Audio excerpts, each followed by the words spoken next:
to do battle with the Freedom Caucus. Joining us now, Matt Schlapp, American Conservative Union Chair.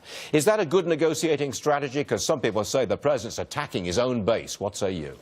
I think it's a mistake, Stuart. I agree with what you said, and with every aspect of it. I think there's only one piece I would add to that, which is I think the big mistake that was made on this Republican health care bill is that they failed to bring in the Freedom Caucus and conservatives in the creation of the bill. They were cut out from the very beginning, and that's why they were fighting and negotiating the whole time. The good news is there are a lot of members of the Freedom Caucus who understand that not passing a Republican alternative is simply not acceptable. Well, that's very important. If they get to that understanding that derailing the president's legislative agenda right from the get-go, if they begin to understand that's not a good idea, I can see how they might come around to agreeing to something. We had David McIntosh on the program much earlier this morning, just after 9 o'clock. He's the president of Club for Growth. You know the guy, I'm sure. Yeah, I know him. He's a friend of mine. And okay, I'm not going to insult a friend of yours, but and I wouldn't do that. But look, he suggested that maybe there is room for them still to come together, that the tweets overnight didn't do any good, but that the conservatives do now understand the importance of getting something done. So maybe there's some movement here. I think there is. Look, you have Ken Buck from Colorado, who's a hard-charging member of the Freedom Caucus, come out for this health care alternative.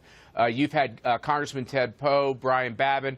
Quietly, I think there's a lot more members of the Freedom Caucus who would actually vote for an alternative. Look, they want the most free market Republican alternative they can possibly get. But everyone needs to understand that you've got to have a vehicle get started in the House so you can get something done. Killing the vehicle in the House allows us to get nothing done. Matt, can't you bang conservatives over the head? I know you chair the Conservative Union.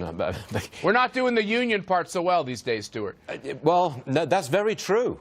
Look, I personally, there's my opinion. I would rather have Obamacare light, if that's what you want to label it, than Obamacare full on, which we still got. And I would rather not see the president's legislative program derailed on day one. I want a deal, don't you? Yeah. And look at what that deal is. It includes a complete entitlement reform of the Medicaid program. It means all the taxes are gone. It means all the mandates are gone. This is more change that we've seen to health care than we've seen from a Republican perspective in decades. And so we have to understand, look, there is the art of the deal in all this, and legislation is about compromise and pushing it forward.